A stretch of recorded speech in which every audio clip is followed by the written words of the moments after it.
नमस्कार साथियों।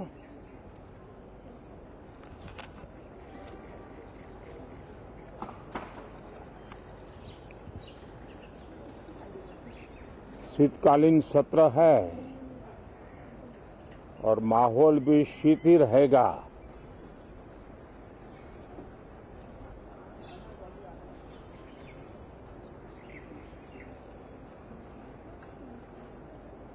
दो 2024 का ये अंतिम कालखंड चल रहा है।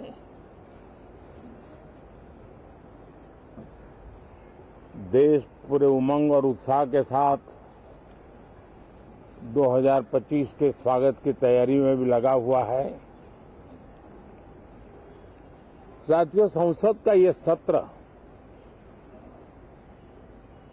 अनेक प्रकार से विशेष है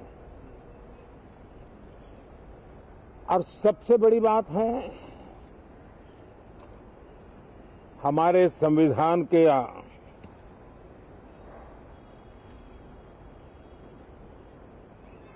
75 साल की यात्रा, 75वें साल में उसका प्रवेश, ये अपने आप में लोकतंत्र के लिए एक बहुत ही उज्जवल अवसर है। और कल संविधान सदन में सब मिलकर के इस संविधान के 75वें वर्ष की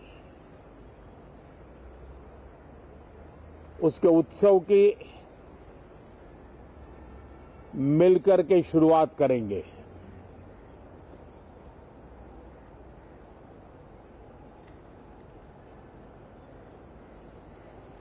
संविधान निर्माताओं ने संविधान निर्माण करते समय एक एक बिंदु पर बहुत विस्तार से बहस की है और तब जाकर के ऐसा उत्तम दस्तावेज हमें प्राप्त हुआ है। और उसकी एक महत्वपूर्ण इकाई है हमारी संसद। हमारे सांसद भी और हमारी संसद भी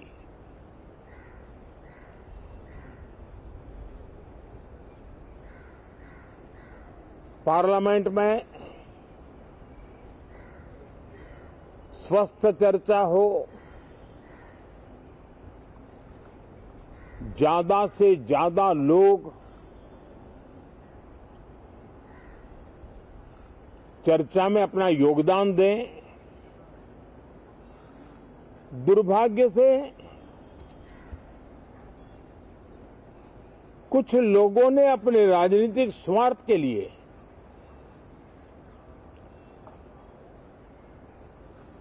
जिनको जनता ने अस्वीकार किया है,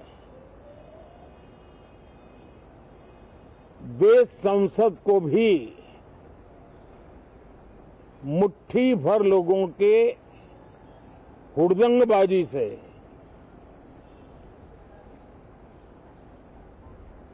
कंट्रोल करने का लगातार प्रयास कर रहे हैं। उनका अपना मकसद तो संसद की गतिविधि को रोकने से ज्यादा सफल नहीं होता है और देश की जनता उनके सारे व्यवहारों को काउंट करती है और जब समय आता है तो सजा भी देती है। लेकिन सबसे ज्यादा पीड़ा की बात यह है कि जो नए सांसद होते हैं, नए विचार, नई ऊर्जा लेकर के आते हैं और ये किसी एक दल में नहीं, सभी दल में आते हैं। उनके अधिकारों को कुछ लोग दबोच देते हैं। सदन में बोलने का उनको अवसर तक नहीं मिलता है। लोकतांत्रिक परंपरा में हर पीढ़ी का काम है आने वाली पीढ़ियों को तैयार करे, लेकिन 80-80, 90-90 बार जनता ने जिनको लगातार नकार दिया है, वे न संसद में चर्चा होने देते हैं, न लोकतंत्र की भावना का सम्मान करते हैं, न ही वह लोगों की आकांक्षाओं का कोई महत्व समझते हैं, उनका उसके प्रति कोई दायित्व है वो कोई समझ पाते हैं। और उसका परिणाम है वो जनता की उम्मीदों पर कभी भी खरे नहीं उतरते हैं और परिणाम स्वरूप जनता को बार बार उनको रिजेक्ट करना पड़ रहा है। साथियों, ये सदन लोकतंत्र की 2024 के पार्लियामेंट के चुनाव के बाद देश की जनता को अपने अपने राज्यों में कुछ स्थानों पर अपनी भावना, अपने विचार, अपनी अपेक्षाएं प्रकट करने का अवसर मिला है। उसमें भी 2024 के लोकसभा के चुनाव के नतीजों को और अधिक ताकत दी गई है राज्यों के द्वारा, और अधिक बल प्रदान किया गया है, और अधिक समर्थन का व्याप बढ़ा है। और लोकतंत्र की यह शर्त है कि हम जनता जनार्दन की भावनाओं का आदर करें, उनकी आशा अपेक्षाओं पर खरा उतरने के लिए दिन रात मेहनत करें। मैं बार बार खास करके विपक्ष के साथियों से आग्रह करता रहा हूं, और कुछ विपक्ष बहुत जिम्मेदारी से व्यवहार करते भी हैं। उनकी भी इच्छा रहती है कि सदन में सुचारू रूप से काम हो, लेकिन लगातार जिनको जनता ने नकार दिया है, वे अपने साथियों की बात को भी दबोच देते थे, उनकी भावनाओं का भी अनादर करते हैं, लोकतंत्र की भावनाओं का अनादर करते हैं। मैं आशा करता हूं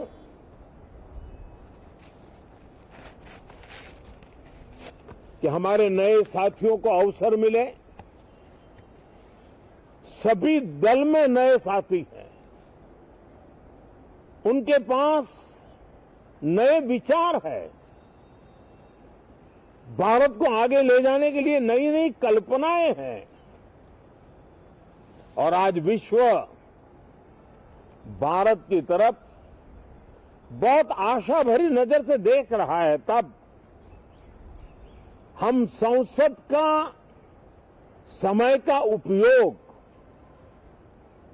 वैश्विक स्तर पर भी भारत के आज जो सम्मान बढ़ा है, भारत का प्रति जो आकर्षण बढ़ा है, उसको बल प्रदान करने वाला हमारा व्यवहार रहना चाहिए। विश्व के अंदर भारत को ऐसे अवसर बहुत कम मिलते हैं जो आज मिला है, और भारत की संसद से वो संदेश भी जाना चाहिए कि भारत के मतदाता, उनका लोकतंत्र के प्रति समर्पण, उनका संविधान के प्रति समर्पण, उनका संसदीय कार्य पद्धति पर विश्वास, संसद में बैठे हुए हम सबको जनता जनार्दन की इन भावनाओं पर खरा उतरना ही पड़ेगा। और समय की मांग है, हम अब तक जितना समय गंवा चुके हैं उसका थोड़ा पश्चाताप करें और उसका परिमार्जन करने का उपाय यही है कि हम बहुत ही तंदुरुस्त तरीके से हर विषय के अनेक पहलुओं को संसद भवन में हम उजागर करें। आने वाली पीढ़ियां भी पढ़ेगी उसको, उसमें से प्रेरणा लेगी।